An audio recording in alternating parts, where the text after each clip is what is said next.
What's up, everybody? I hope that you marvelous legends are having a most wonderful day.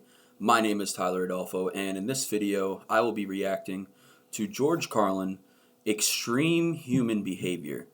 For those of you who are new here, welcome.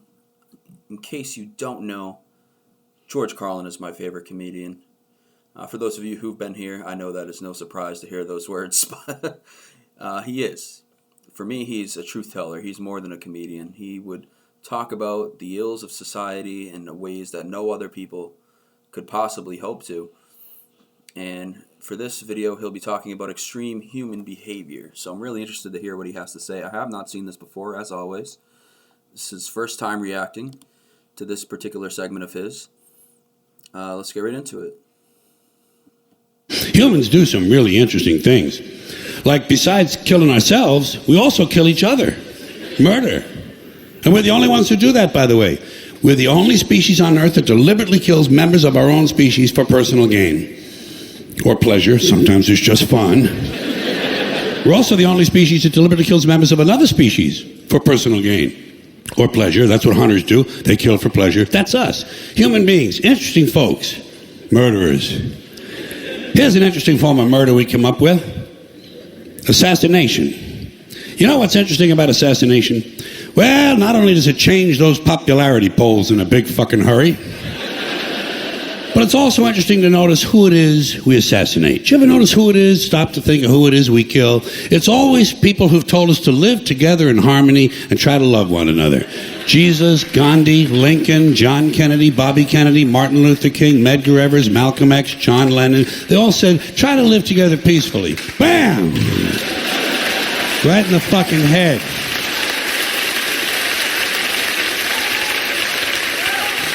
Apparently, we're not ready for that. Yeah, that's difficult behavior for us. We're too busy sitting around trying to think up ways to kill each other. Here's one we came up with. It's efficient, too. Genocide, you know? Killing large numbers of people simply because they don't look like you, they don't talk like you, and they don't have the same kind of hats you do. You ever notice that anytime you see two groups of people who really hate each other, chances are good they're wearing different kind of hats. Keep an eye on that. It might be important. But anytime there's genocide, there are always mass graves. Right? Every time we kill some dictator and go march into his country, we always find mass graves. Thousands of dead bodies of people the dictator killed. And everybody over here gets horrified. Whoa, mass graves, whoa. Well, shit, what's a guy supposed to do with a couple thousand people he just killed? Dig separate holes? Fuck that shit. It's labor intensive. Get real. The whole idea of killing a large number of people at one time in one place is convenience. Efficiency. Throw them in the fucking hole. Look at it this way. At least the dictator had the decency to throw a little dirt on them. Give the guy some credit. Dictator's a busy man. Got a lot on his mind. Like trying to figure out who's planning to kill him. So he can pick them up, put them in prison, and torture them. Here's another one of our interesting, heartwarming behaviors we come up with. Somewhere along the way, torturing each other. You want to hear a really cool torture that the Romans invented? They also used it as a form of capital punishment. It's really creative. They would take the guy in question, stuff him in a burlap sack, seal the sack up real tight, and throw it in the river. But, and here's the creative part, inside the sack with the guy, they would put a dog, a monkey, and a snake. Okay? A dog, a monkey, and a snake. That's fucking creative. Imagine being inside a burlap sack underwater in the dark, sitting next to a drowning monkey. Think he'd be moving around a little bit? The dog would be going ape shit, we know that. And the snake, well, he'd probably be getting curious about what all the activity was inside the sack. He might do anything. But whatever he did, it would probably involve venom and his teeth. You know what you'd be doing? You'd be praying to God that the snake bit the monkey and the dog ate the snake. Praying. Yeah. Then it would be just you and the dog. Man and his best friend. Drowning together. Maybe before you died, you could teach him a few tricks. Roll over and play dead wouldn't be too difficult, would it? Just a thought, just a playful thought. By the way, I assume you're noticing that all these activities I'm mentioning, murder, torture, genocide, these are all things human beings do, not animals, those creatures we feel superior to. This is us. Here's another one of our spiritually uplifting activities. We don't do this one much anymore, but it used to be really big. Human sacrifice. I missed that. The Aztecs loved human sacrifice, and they were good at it. Just the way that I know media would today so take out of context everything that he says and would portray him as the devil. You just know, I mean, if you look at media today, the way they try to cancel comedians, George Carlin, he'd be getting canceled left and right by media, but the people would be waking up at record number, and the number of people who adhere to his comedy and follow what he does would increase exponentially. So, well, they got a lot of practice. For instance, right around the year 1500, the Aztecs sacrificed 80,000 people in one ceremony. Okay? 80,000 people, one ceremony. You know what the occasion was? They were opening a new temple. Nothing like religion for a little entertainment, huh? Especially that old-time religion. Know how the Aztecs went about their sacrificing? Here's how they did it. They would do it right out in public, right in front of everybody, big town, beautiful city square, 20, 30,000 people looking on. They would take the guy, lay him on an altar, cut his chest open, pull his heart out, and hold it up in the air while it was still beating. Got that?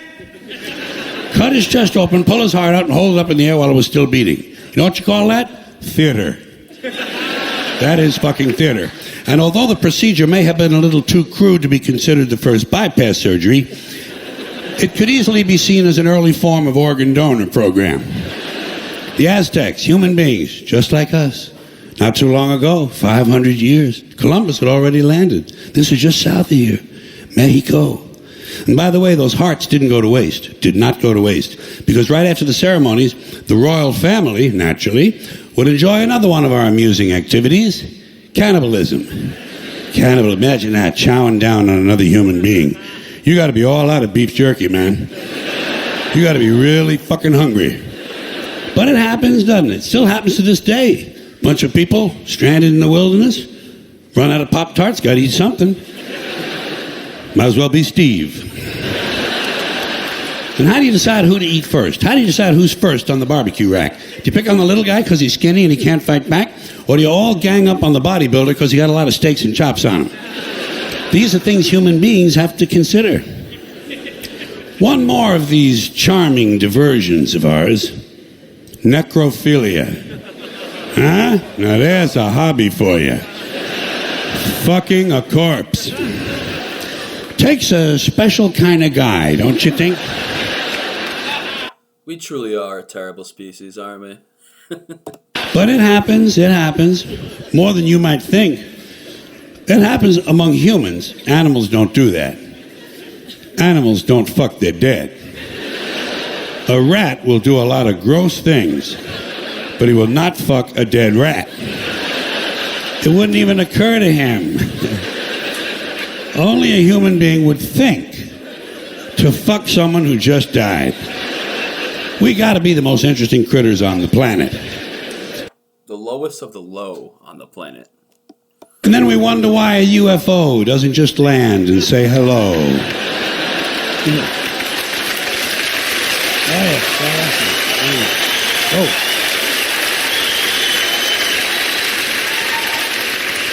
You know the best thing about necrophilia? You don't have to bring flowers. Yeah, usually they're already there. Isn't that nice? It's nice. It's convenient. Human beings will do anything. Anything. I am convinced. That's why when all those beheadings started in Iraq, didn't bother me. I took it right in stride. A lot of people here were horrified. Ah, beheadings, beheadings. What, are you fucking surprised? Just one more form of extreme human behavior. Besides, who cares about some mercenary civilian contractor from Oklahoma who gets his head cut off? Fuck him. Fuck him. Hey, Jack, you don't want to get your head cut off? It's talking about the private military companies attacking the military-industrial complex. Let's get it. Stay the fuck in Oklahoma. Stay the fuck in Oklahoma.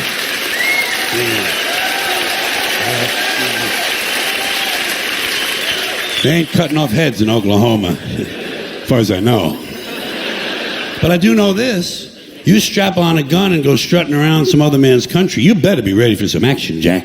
You better be ready for some action. People are touchy about that sort of thing. And let me ask you this while I have you good, clean Americans here. This is a moral question, not rhetorical. I'm looking for the answer. What is the moral difference between cutting off one guy's head, or 2, or 3, or 5, or 10, and dropping a big bomb on a hospital and killing a whole bunch of sick kids? Has anybody in authority given you an explanation of the difference? I have not gotten any. The collateral damage that takes place as a result of American foreign policy is absolutely catastrophic.